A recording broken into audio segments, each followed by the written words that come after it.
तुलसी साहित्य को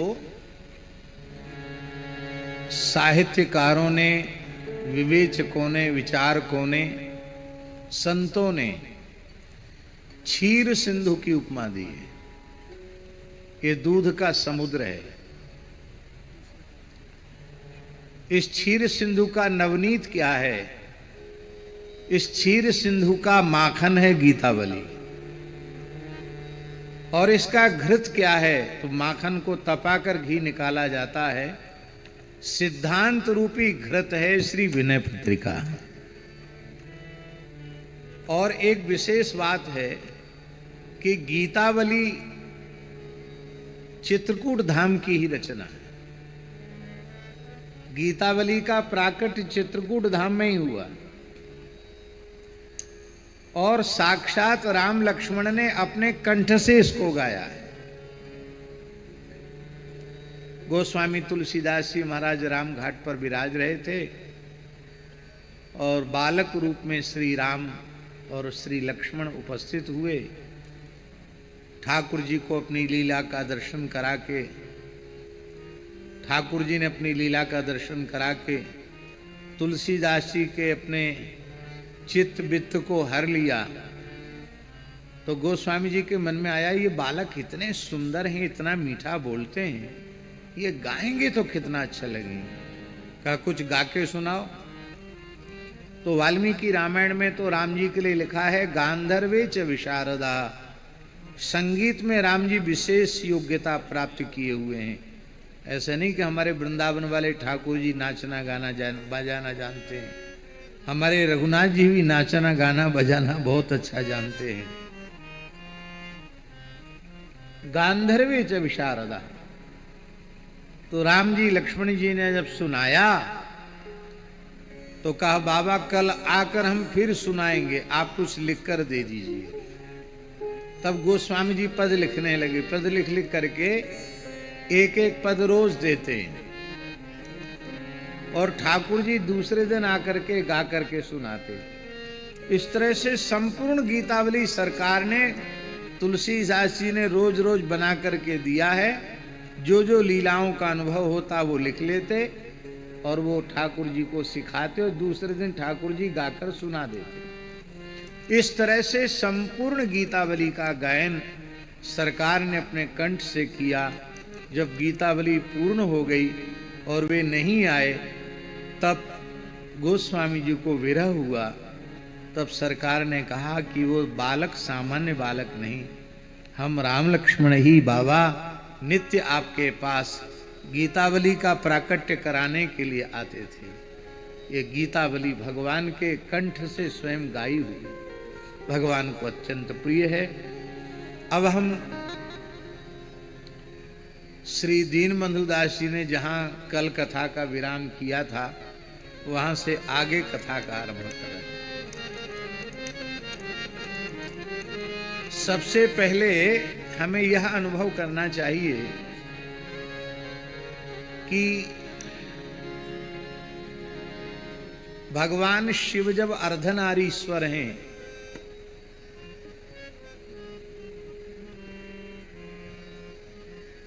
अर्धनारीश्वर का अर्थ है श्री सती हो अथवा भगवती उमा हो, उनका अर्धांग ही है और भगवान शिव से भिन्न नहीं है। वागर्था संप्रक्तौ वागर्थ प्रतिपत्तये जगतः पितरौ वंदे पार्वती परमेश्वरौ। जगत के माता पिता हैं। कालिदास ने तो मंगलाचरण ही यही किया। तो भगवान शिव श्री राम तत्व को जानते हैं और पराम्बा भगवती सती शिव तत्व को नहीं राम तत्व को नहीं जानती हैं। ये विचार अपने मन से निकाल देना चाहिए। सती जी भी श्री राम तत्व से भली भांति परिचित हैं और भगवान शिव के समझाने पर भी सती जी का संदेह न जाए, ये भी संभव नहीं है। फिर किस बात की सती जो पति की बात नहीं मानती है।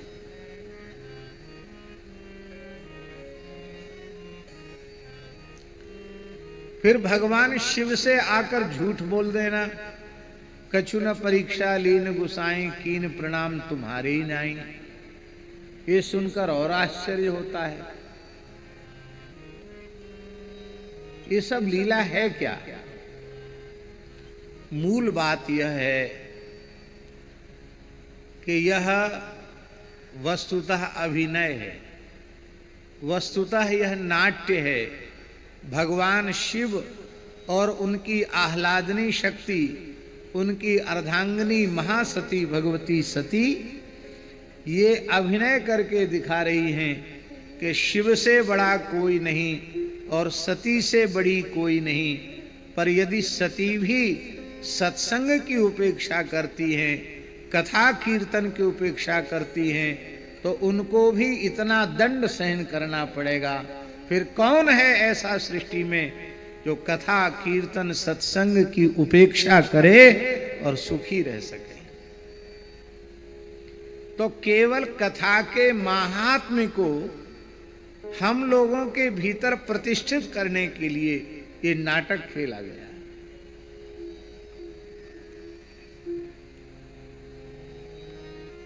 जो कथा कीर्तन में प्रेम नहीं रखता है, जो प्रभु के प्रति संदेह रखता है, जो प्रभु के प्रति अपराधी है, उसके प्रति वैष्णव का, भक्त का कैसा व्यवहार होना चाहिए, ये शिक्षा देते हैं भगवान शिव। सती का हृदय से त्याग कर देते हैं और फिर वह भाव, अर्धांगिनी का भाव सती के प्रति रखते ही नहीं। इससे अधिक प्रायश्चित की आवश्यकता नहीं। प्रायश्चित की चरम सीमा भी अब समाप्त हो चुकी है, अब बहुत हो चुका है। अब परीक्षा लेने की, अब प्रायश्चित की आवश्यकता नहीं है। और इतना होने के बाद भी भगवान शिव का सती के प्रति प्रेम कैसा? यद्यपि तुमने अपराध किया है, अपराध का दंड तुम्हें मिला है, लेकिन फिर भी मैं तुम्हारे देह से तीर्थ यात्रा करूंगा और प्रभु से प्रार्थना करूंगा कि अज्ञानवश जो तुमने अपराध किया है उसकी क्षमा याचना कराऊंगा। कथा पुराणों में प्रसिद्ध है कि सती तो भस्मसात हो चुकी थी, पर भगवान क्रुद्ध होकर अग्नि को ही समाप्त करना चाहते थे। तब अमृत वृष्टि करके सती के देह को पुनः प्रकट कर दिया गया और सती का देह भगवान शिव अपने कंधे पर लेकर विचरने लगे। उस समय इस धरती पर शक्तिपीठ प्रकट हों, इसके लिए भगवान नारायण सुदर्शन चक्र लेकर पीछे चलने लगे। जहां जहां जो अंग भगवती सती का गिरा वहां शक्तिपीठ हो गए। उनमें सब पीठों को मिलाकर अष्टोत्तर शत शक्तिपीठ हैं, 108 शक्तिपीठ हैं, लेकिन उसमें प्रधान 51 शक्तिपीठ हैं। अंग उपांग सब मिलाकर 108 शक्तिपीठ हैं, किंतु प्रधान शक्ति के पीठ 51 है। विंध्याचल शक्तिपीठ नहीं है। विंध्याचल जो है वो शक्तिपीठ नहीं है, क्योंकि वहां भगवती सती का कोई अंग गिरा नहीं है। तब क्या है विंध्याचल? विंध्याचल पर साक्षात भगवती निरंतर अपने अंग उपांग और अपने संपूर्ण लावण्य, अपने संपूर्ण ऐश्वर्य, अपनी संपूर्ण रिद्धि सिद्धि के सहित भगवती निरंतर विंध्याचल में विराजती हैं। इसलिए धरती पर जितने शक्तिपीठ हैं उनमें सर्वोपरि श्री विंध्याचल है। जहां विंध्यवासिनी भगवती विराजती हैं उसे भगवती का लोक ही कहा गया, मणिद्वीप कहा गया, सिद्ध है वो। तो विंध्याचल की महिमा सर, वहां अंग नहीं गिरा, वहां सर्वांग सुंदरी भगवती ही वहां निवास करती हैं। कहां से गई हैं रहने के लिए? कहां से गई हैं आप सबको पता है। मार्कंडेय पुराण का श्लोक है, नंद गोप गृहे जाता यशोदा गर्भ संभवा ततस्तौ नाशयिष्यामि विंध्याचल निवासिनी। ये श्री कृष्ण की बड़ी बहन है। नंद गोप गृहे जाता, नंद बाबा के घर में उत्पन्न हुई है, यशोदा जी के गर्भ से उत्पन्न हुई है, श्री कृष्ण की सगी बहन है जो वहां विराजती हैं। बोलो विंध्यवासिनी माता की जय। दूसरी एक प्रेरणा इस चरित्र से यह है कि दो की परीक्षा कभी नहीं लेनी चाहिए।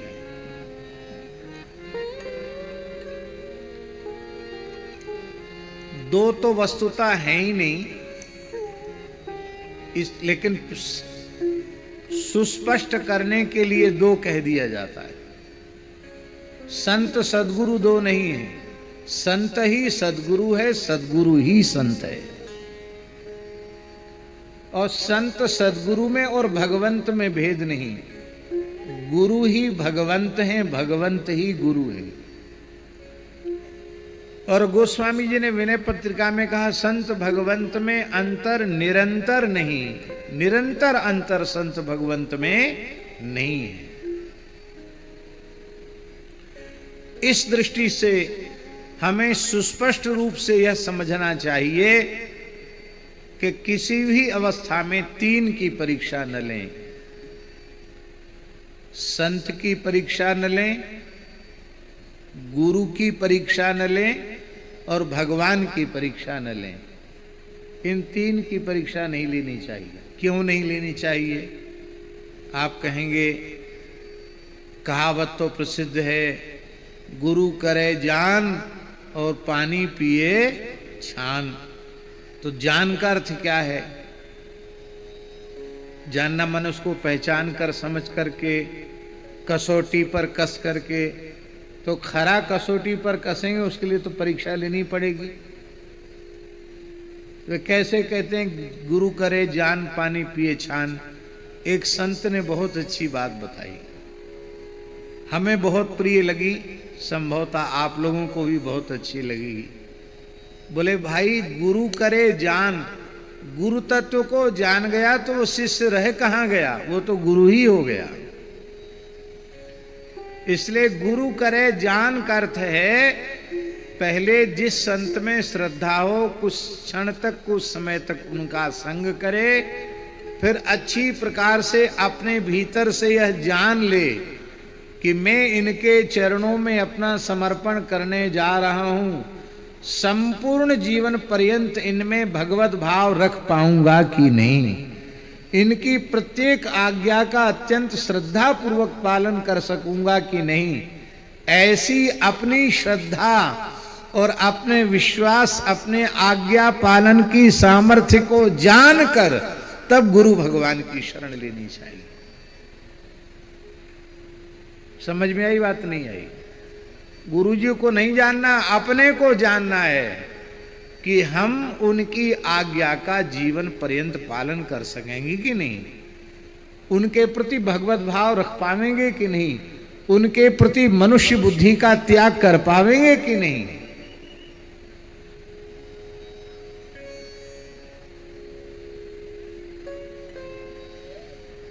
न भगवान को कोई पहचान सकता है, न गुरु को कोई पहचान सकता है, न संत को कोई पहचान सकता है। ये कृपा पूर्वक जिसको जितनी पहचान कराना चाहें उतनी पहचान उसे हो जाती है, कोई नहीं जान सकता।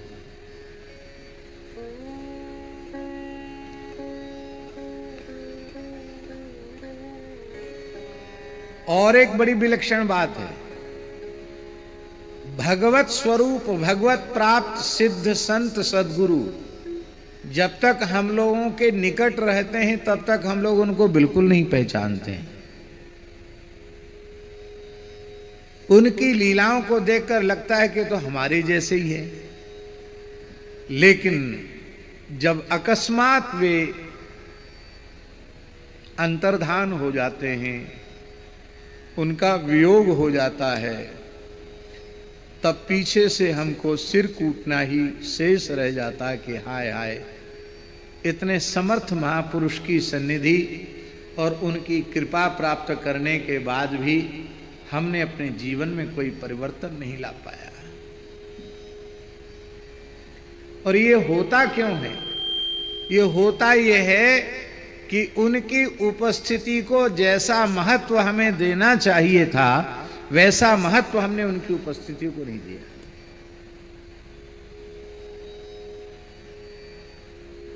प्रत्यक्ष में भक्त भगवंत की, इस गुरु की उपस्थिति का जो महत्व दे देते हैं, उनको फिर पश्चाताप नहीं करना पड़ता है।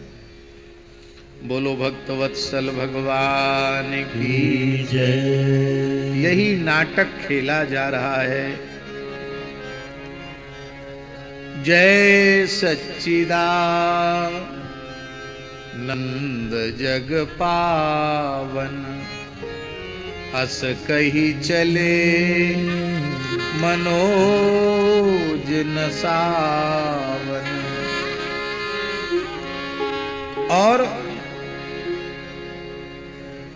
केवल इतना कहकर चले ही नहीं, उनके शरीर में अष्ट सात्विक भाव प्रकट हो गए। अश्रु, कंप, पुलक, स्वेद आदि जो भाव हैं, प्रेम के सात्विक भाव हैं, वे सात्विक भाव श्री भगवान शिव के श्री अंग में प्रकट हो गए। इस अवस्था को देख करके सती जी को उर उपजा संदेह विषय की, सती जी को विशेष संदेह उत्पन्न हुआ।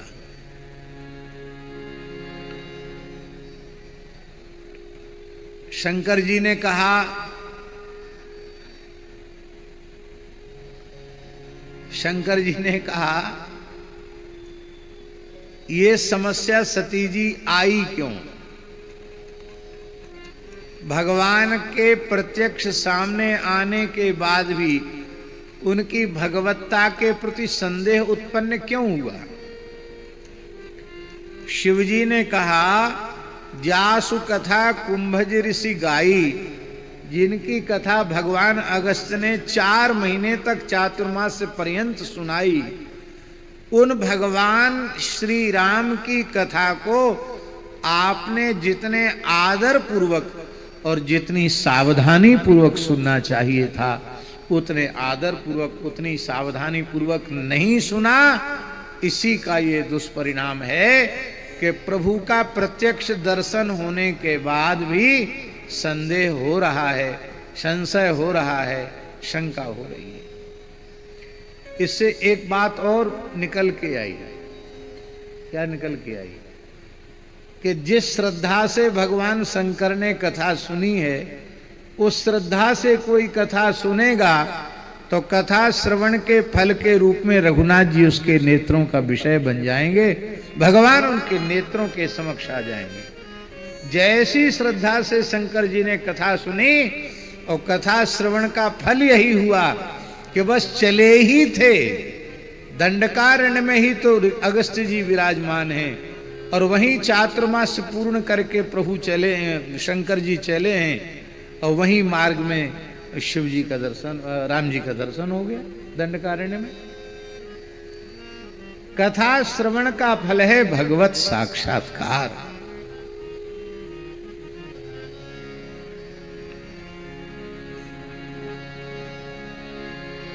भगवान ने कहा वो मेरे इष्ट देव हैं, सोई मम इष्ट देव रघुवीरा।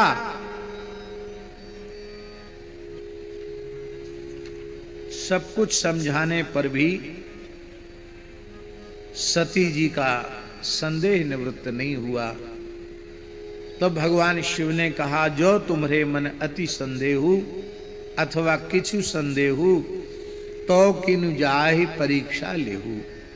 यदि तुम्हारे मन में संदेह है और संदेह की निवृत्ति नहीं हो रही है, तो तुम परीक्षा लो। अभी हम कह रहे थे परीक्षा नहीं लेनी चाहिए। क्यों नहीं लेनी चाहिए? संत की, भगवंत की, गुरु की परीक्षा क्यों नहीं लेनी चाहिए? इसलिए नहीं लेनी चाहिए, दो बातें हैं।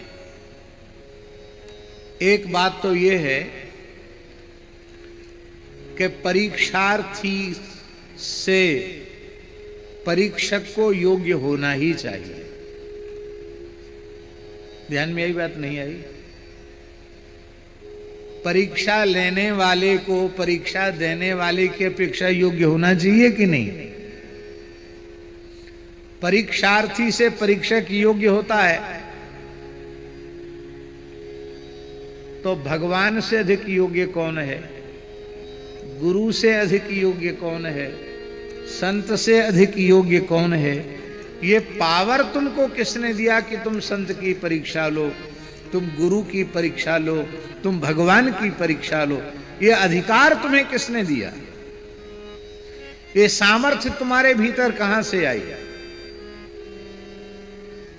तो हम इनकी परीक्षा लेने योग्य ही नहीं है, ऐसी बात हृदय से स्वीकार करने के कारण हो सके तो इनका संग करो, इनकी सेवा करो, इनकी आज्ञा का पालन करो।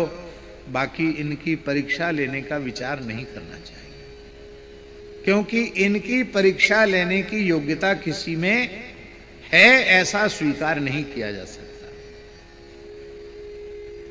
और एक बात, सच्चे संत को, सच्चे गुरु को ये बात पता चल जाए कि अमुक व्यक्ति मेरी परीक्षा लेने जा रहा है, वो मेरी परीक्षा ले रहा है, तो यदि ईमानदारी से वह संत होगा या गुरु होगा तो वो जानबूझकर परीक्षा में अनुत्तीर्ण हो जाएगा, फेल हो जाएगा। क्यों फेल हो जाएगा? क्योंकि उसे अपने को संत या गुरु प्रमाणित करके पूजा लेनी ही नहीं है। वो तो सदा रहे अपन को दुराए, सब विधि कुशल कुबेश बनाए। वो अपने को छुपाते हैं। हमारे वृंदावन में श्री निम्बार्क संप्रदाय के एक भगवत प्राप्त सिद्ध संत थे, श्री काठिया बाबा श्री रामदास जी महाराज। श्री रामदास जी काठिया बाबा साक्षात भगवान का प्रत्यक्ष दर्शन उन्होंने किया था, बड़े उच्च कोटि के महात्मा थे। अब हम उनके बारे में क्या कहें? उनकी कृपा से कितने जीवों को भगवत सन्निधि का, भगवत साक्षात्कार का अनुभव हुआ। ऐसे संत थे, उनकी जीवनी भी पढ़ने योग्य है।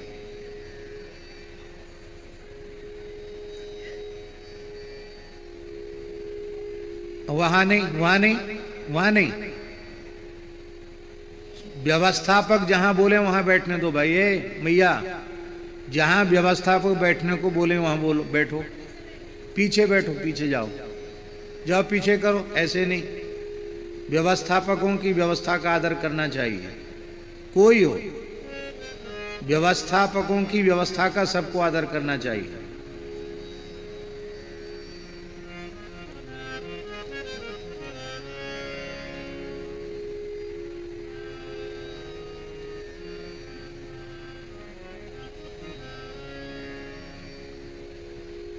श्री वृंदावन बिहारी लाल की जय।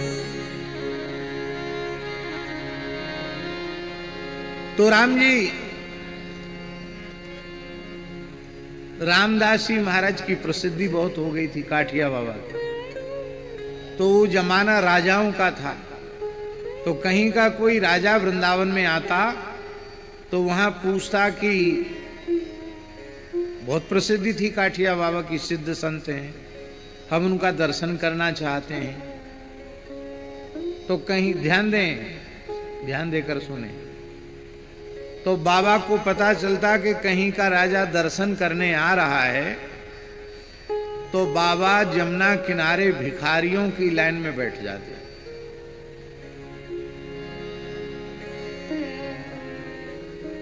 चंदन वंदन लगा के, कपड़ा बिछा के, उसमें धेला पाई चलते थे, वो बिछा लेते सामने। आज आ जा भगत डार जा, कछु पैसा दे जा, ऐसे बोलते। अब वो जो राजा आता उसको पता चलता, अरे भिखारी है, कहाँ से सिद्ध महात्मा हो सकते। राजा चला जाता, दिन में जो कुछ वहां से अपने स्थान से लेके आते पैसा, और अगल बगल वाले भिखारियों को दे के कुछ चढ़ जाता तो उसको भी दे के चले जाते। राजा चला गया, कहते माया गई, माया गई, माया गई। लो, भगवत प्राप्त सिद्ध संत होते हुए भिक्षुकों के बीच में बैठ जाते। अलवर सुना है आपने? अलवर राजस्थान का एक जिला है अलवर, जहां भर्तहरि की गुफा भी है और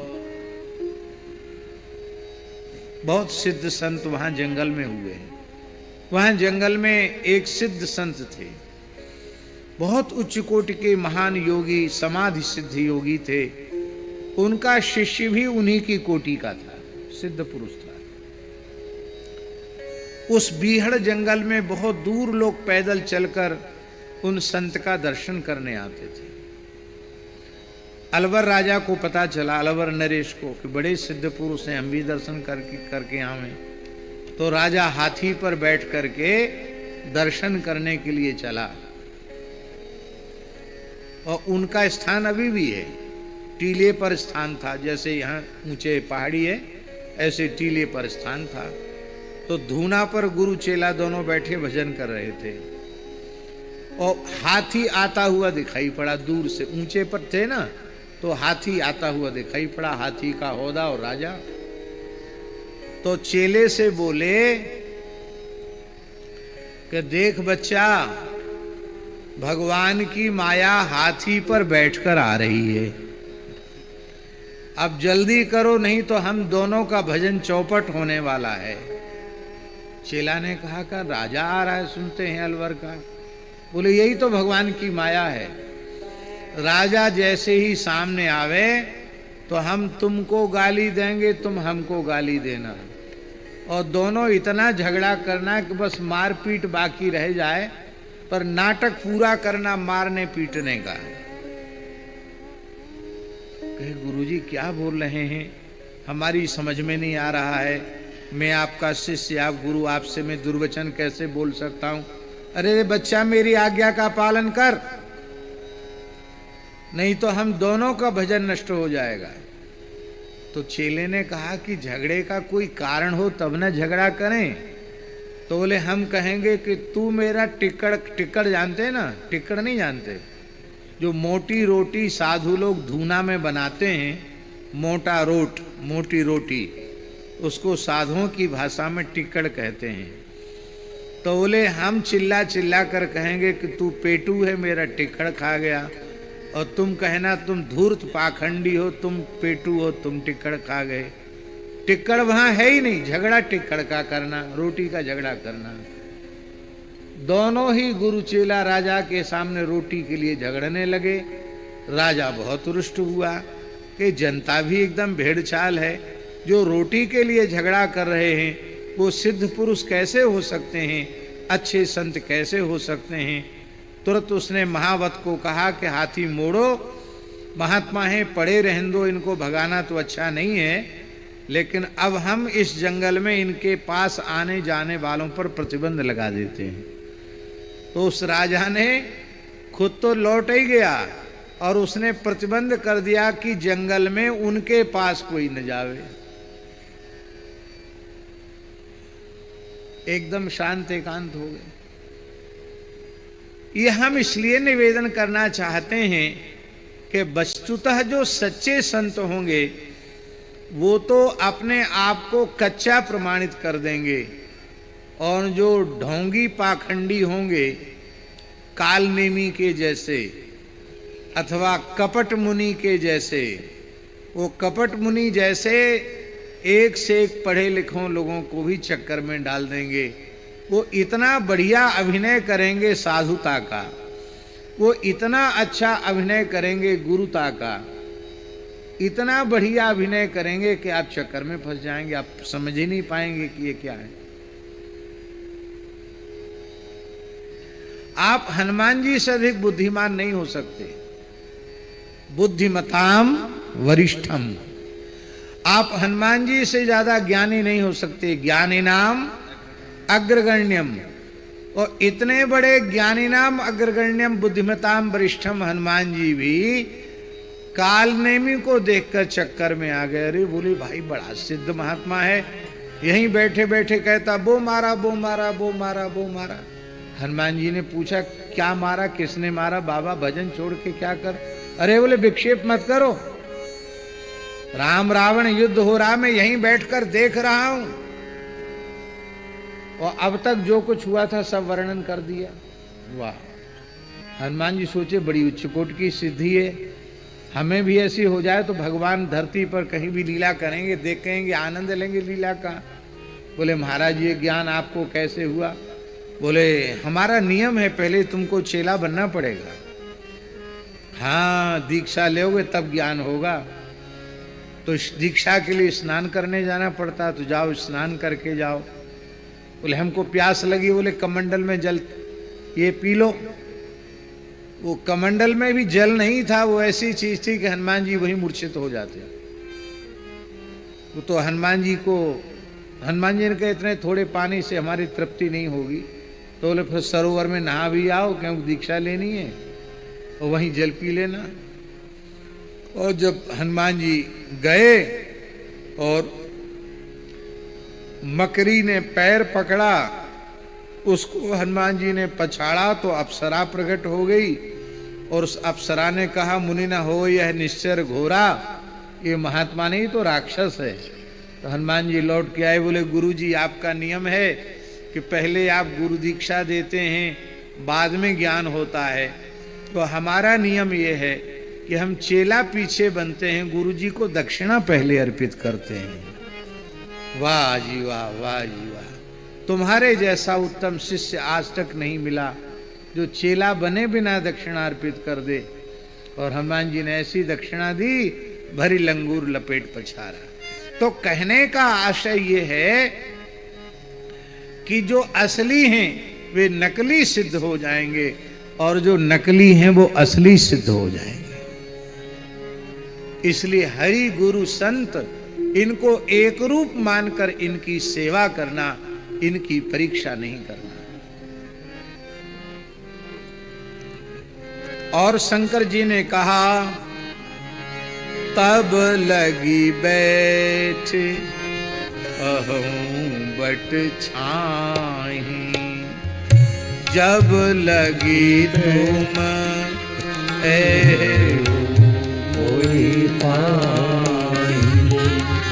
जब तक तुम परीक्षा लेकर आ नहीं जाती हो तब तक मैं वटवृक्ष की छाया में बैठूंगा।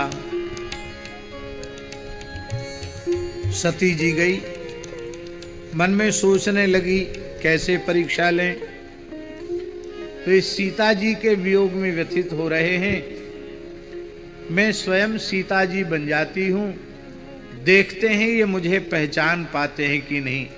यदि पहचान गए तब तो मान लिया जाएगा कि ये भगवान हैं, और यदि वे नहीं पहचान पाते हैं तब तो समझ लेंगे कि शंकर जी भोले भाले तो है ही हैं, इसलिए उन्हें भोला भंडारी कहते हैं। इनको हम समझा देंगे कि आपने जिनको सच्चिदानंद कह सच्चिदानंद जग पावन, जय सच्चिदानंद जग पावन कहकर आपने जिन्हें प्रणाम किया वो सच्चिदानंद जग पावन नहीं है, वो तो केवल दशरथ राजकुमार हैं, ये मैं समझा दूंगी। ऐसा सोच करके पार्वती सती जी ने सीता का स्वरूप धारण किया।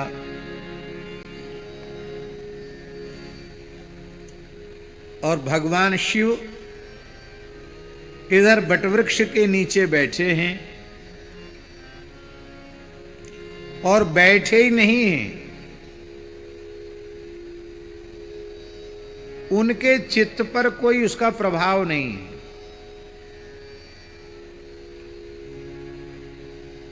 क्यों?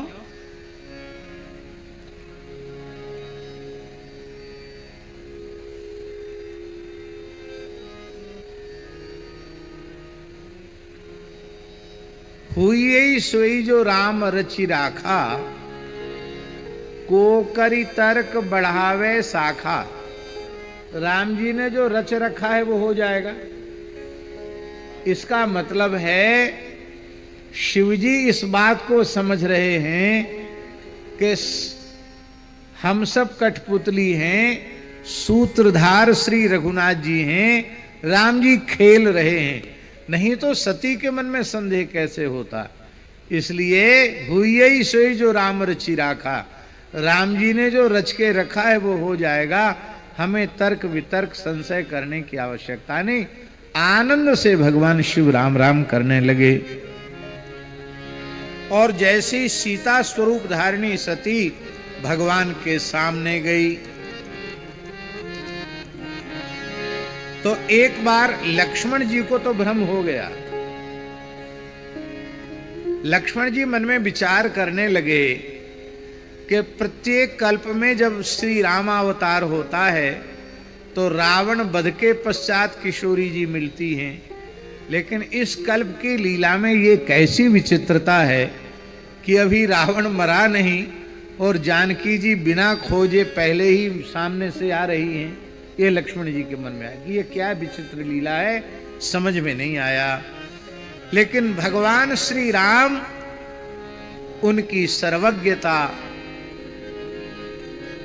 अतीन्द्रिय है, अचिंत्य है, अत्यंत विलक्षण है। देखिए एक बात हम आपको कहें, सर्वज्ञता के स्तर हैं। मनुष्य की अपेक्षा भूत प्रेतों को ज्ञान ज्यादा होता है। आपको सुनकर आश्चर्य हुआ हमारी बात को, लेकिन आप हमारी बात मान लीजिए। भूत प्रेतों का ज्ञान मनुष्य के ज्ञान से ज्यादा होता है,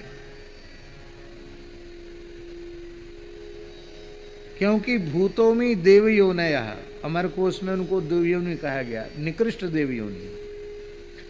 इसलिए भूत किसी के सिर पर चढ़ के भी बोलते हैं और भूत सिद्ध करने वाले लोग बता देते हैं कि तुम कहाँ से आए हो, क्या करने आए हो, किस लिए आए हो, तुम्हारा नाम गाम क्या है।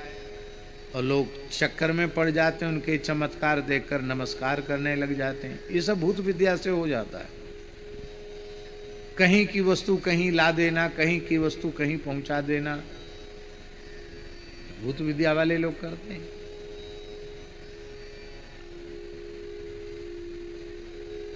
भूतों की सामर्थ्य ज्यादा होती है ऐसा लगता है।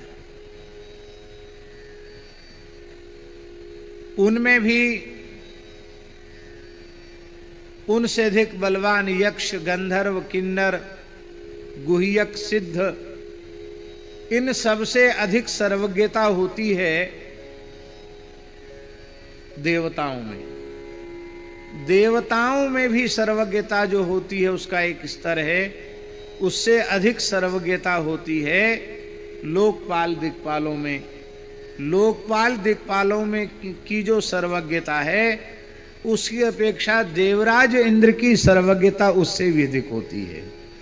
और देवराज इंद्र की जो सर्वज्ञता है उससे अधिक मनुओं की सर्वज्ञता होती है, उससे अधिक प्रजापतियों की सर्वज्ञता होती है, उससे अधिक ब्रह्मा जी की सर्वज्ञता होती है, ब्रह्मा जी से अधिक शिव जी की सर्वज्ञता होती है। किंतु भगवान के जैसी सर्वज्ञता केवल भगवान में होती है और किसी में नहीं होती। उसका कारण यह है कि भगवान सर्वगत, सर्वरूप, सर्वमय हैं, सर्वांतर्यामी हैं, सर्वगत, सर्वरूप, सर्वमय हैं, अनंत ब्रह्मांड उनमें ओतप्रोत हैं। इसलिए असंख्य अचिंत्य अनंत जीवों के अनंत संचित क्रियमाण प्रारब्ध रूप अनंतानंत कर्मों को एक कालावच्छेदेन भगवान जानते हैं। ऐसी विलक्षण सर्वज्ञता भगवान की है। भगवान को कुछ विचारने के लिए आंख नाक नहीं मूंदना पड़ता। इसी प्रकरण में देख लो, राम जी के सामने सती जी आई तो राम जी ने ना नाक दबाई ना आंख मूंदी, पहचान गए कि ये सती जी हैं। और यहां से सती जी ने जाकर वापस में कहा, परीक्षा ले आई? बोले नहीं, कछु न परीक्षा लीन गुसाई, कीन प्रणाम तुम्हारे ही नहीं। शंकर जी बोले बिल्कुल गलत वक्तव्य आपका, ठीक नहीं है। हमारे जैसा प्रणाम किया होता तो प्रेम के चिन्ह शरीर पर प्रकट होते, भय के चिन्ह नहीं। पर तुम्हारे शरीर पर भय के चिन्ह प्रकट हैं। इससे तुम अपराध करके, अपराधी व्यक्ति ही कांपता है, अपराधी का चेहरा अलग हो जाता है।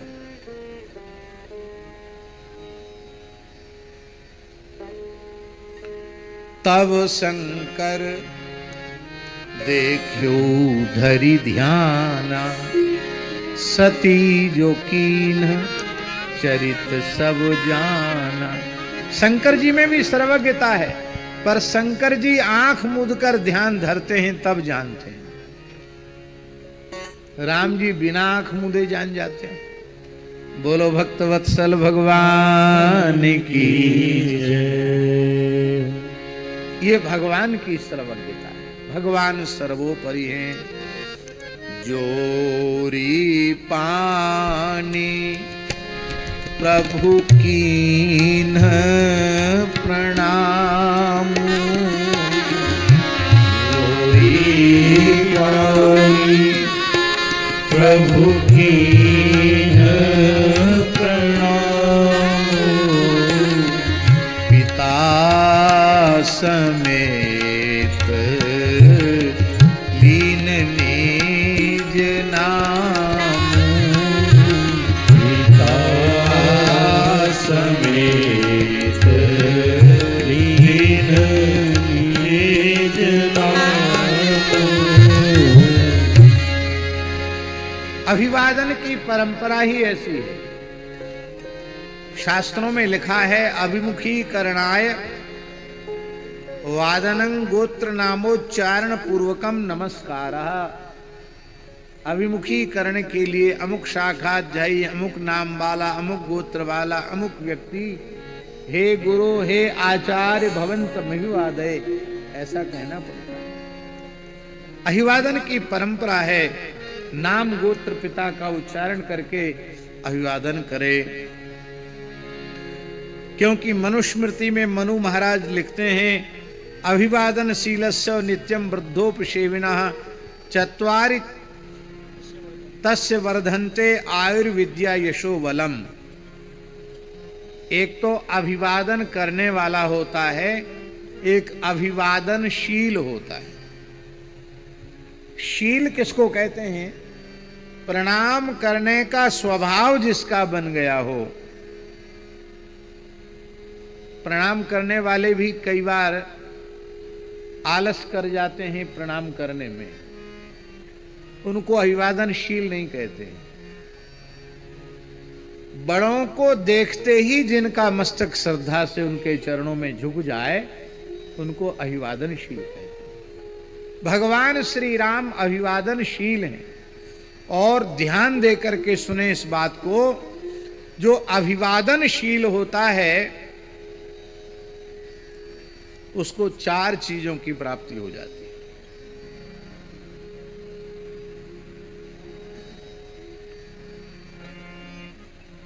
आयु, विद्या, यश और बल। इसलिए अभिवादन करना अपनी आदत बना लेना चाहिए। अब तो अभिवादन करना ही लोग भूल गए। पिता माता को कैसे प्रणाम करें, बड़े भाई को कैसे प्रणाम करें, शिक्षक को, गुरु को, आचार्य को कैसे प्रणाम करें, इसकी परंपरा ही लोगों में भूल गई। लोग एक हाथ से प्रणाम करते हैं।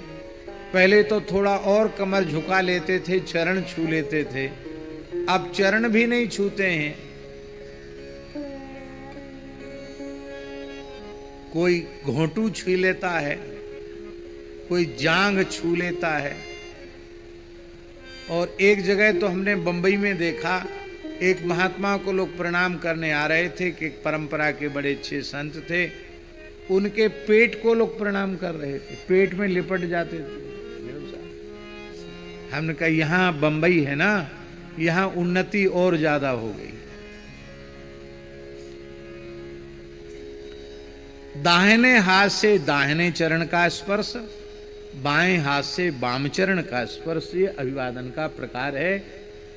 छूना हो तो इस पद्धति से छुए, उन्हीं के छुए जिनको छुआने में कोई परेशानी न हो। और जिन संतों का, महापुरुषों का नियम है कि दूर से प्रणाम करें, तो आपको वही लाभ मिलेगा दूर से प्रणाम करने पर भी। फिर हम स्पर्श उनका न करें। माताओं को दूर से पंचांग प्रणाम करना चाहिए, पुरुष वर्ग को साष्टांग प्रणाम ही करना चाहिए। बिलैया दंडोत नहीं करना चाहिए। दंडोत करो, प्रणाम करो तो साष्टांग प्रणाम ही करना चाहिए, यही उचित है। 4 चीजें अपने आप बिना दिए मिल जाएंगी। यदि आप ठीक से प्रणाम करना आपको आ गया तो आयु आपकी बढ़ जाएगी, विद्या आपको प्राप्त हो जाएगी, यश आपका बढ़ जाएगा, बल आपका बढ़ जाएगा। 4 चीजों की हर मनुष्य को आवश्यकता है। अच्छे अच्छे काम करे, इसके लिए आयु बड़ी हो, यह भी जरूरी है। विद्या हो, यह भी आवश्यक है। उसकी अपकीर्ति न हो, सर्वत्र उसका यश हो, इसकी भी आवश्यकता है। और बल, आत्मिक बल और शारीरिक बल, दोनों प्रकार के बल प्राप्त हों, ये भी आवश्यक है। ये 4 चीजें अभिवादन करने का स्वभाव जिसने बना लिया है, उसको 4 चीजें सहज सुलभ हो जाती हैं। तो राम जी तो नरलीला कर रहे हैं, उनको प्रत्येक क्रिया के द्वारा हम लोगों को शिक्षा देनी है कि कैसे प्रणाम करना चाहिए। तो भगवान ने प्रणाम की जो शास्त्रीय विधा है, उसी विधा से प्रणाम किया। और सती जी को तो बहुत ही कष्ट हो गया। सती जी के संदेह की निवृत्ति, भ्रम की, मोह की निवृत्ति तो हो गई, लेकिन अब उनके हृदय में भय, संकोच और महान शोक उत्पन्न हो गया। उनका हृदय अपराध बोध की अग्नि से दग्ध होने लग गया। राम बचन मृदु गूढ़ सुनी, उपजा अति संकोच, सती सभीत महेश पहीं, चली हृदय बड़ सोच।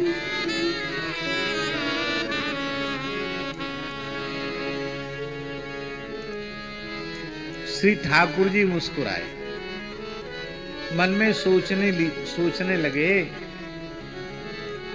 कि परीक्षा लेने आई थी सती जी, परीक्षा तो हो गई कि वे जो सोचती थी मैं वो नहीं हूं, मैं कुछ अलग ही हूं। लेकिन अब परीक्षा लेने आई हैं तो मैं बढ़िया से परीक्षा देकर अपनी भगवत्ता को प्रमाणित क्यों न कर दूं।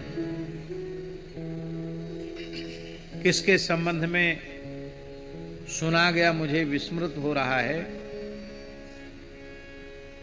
आपको स्मरण में हो तो आप बताइए।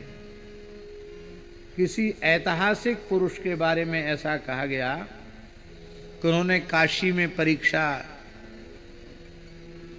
दे रहे थे, तो ऐसा लिखा रहता ना कि इन 5 प्रश्नों में से किन्हीं 3 प्रश्नों का उत्तर दीजिए, या कुल पेपर में 10 प्रश्न है तो 10 में से 5 प्रश्नों का उत्तर दीजिए। तो उन महापुरुष ने पूरे पेपर में जितने प्रश्न थे सभी प्रश्नों के उत्तर लिख दिए।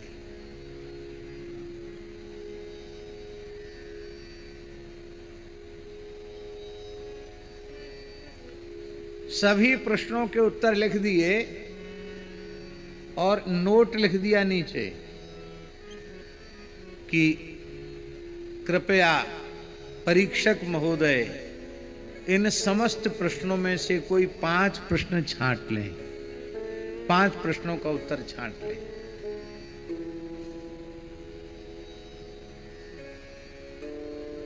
तो उन्होंने परीक्षक के पास जब गया तो रोल नंबर से उस मेधावी बालक को बुलाया गया और कहते उनकी परीक्षा की कॉपी पर ये लिखना पड़ा परीक्षक महोदय को कि परीक्षार्थी परीक्षक से अधिक योग्य है। बोलो वृंदावन बिहारी। परीक्षार्थी से परीक्षक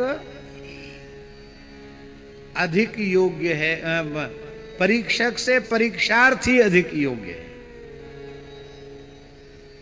तो यही घटना घट रही है। यहाँ परीक्षार्थी तो राम जी बने हुए हैं, परीक्षिका बनी हुई हैं सती माता जी। तो उन्होंने कहा आप थोड़ी अपनी योग्यता प्रमाणित कर दें कि तुम खाली इतना ही सोच रही हो, हमको जब समझने के लिए चली ही हो तो चलो मैं ठीक से समझा देता हूँ कि मैं क्या हूँ। और देखा उन्होंने सती जी ने कि आगे सीता जी चल रही हैं, लक्ष्मण जी चल रहे हैं, राम जी चल रहे हैं।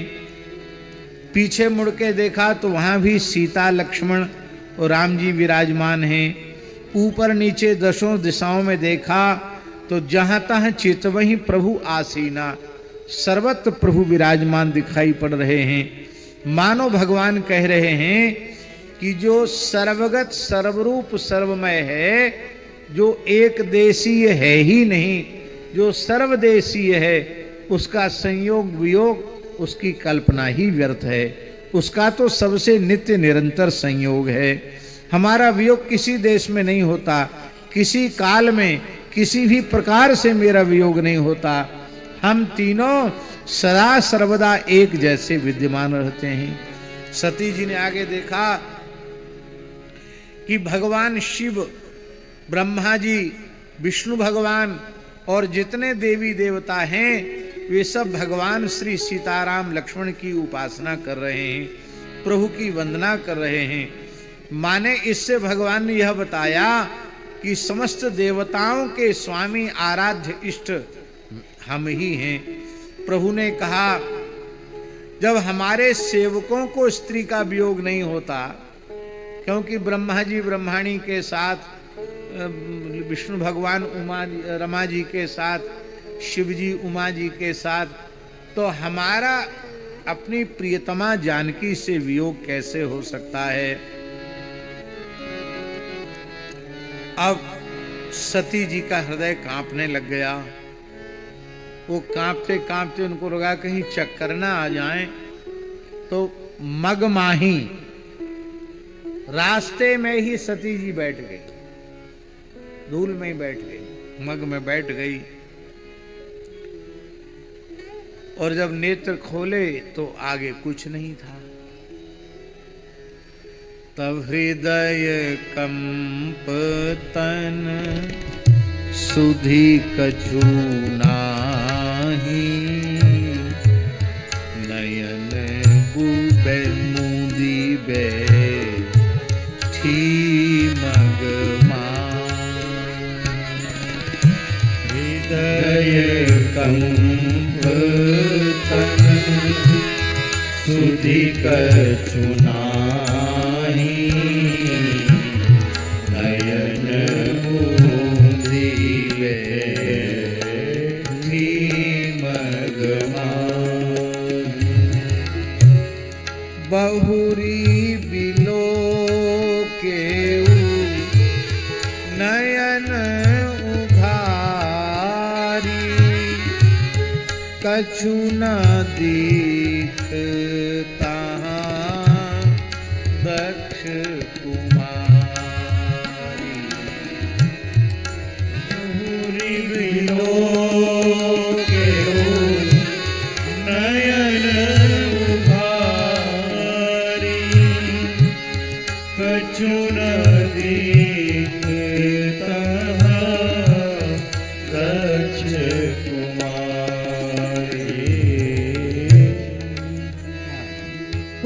दिखाई पड़ा।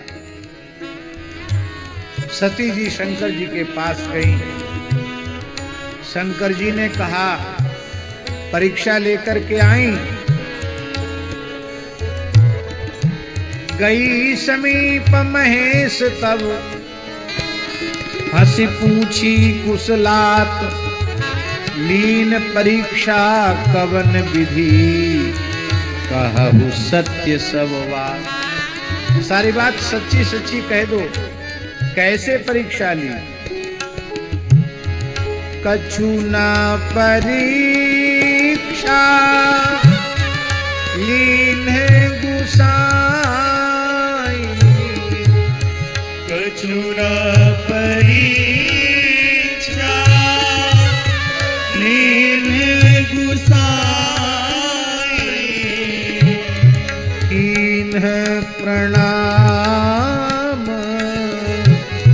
तुम्हारी नाई, कीन प्रणाम तुम्हारे नाई। शंकर जी ने कहा, एकदम झूठा वक्तव्य। हमारे जैसे प्रणाम करती तो प्रेम के लक्षण श्रीअंग पर दिखाई पड़ते, लेकिन भय उद्वेग के चिन्ह दिखाई पड़ रहे हैं। इससे सिद्ध होता है कि तुम अपराध करके आई हो। अपराध बोध का भाव तुम्हारे स्वरूप से स्पष्ट दिखाई पड़ रहा है।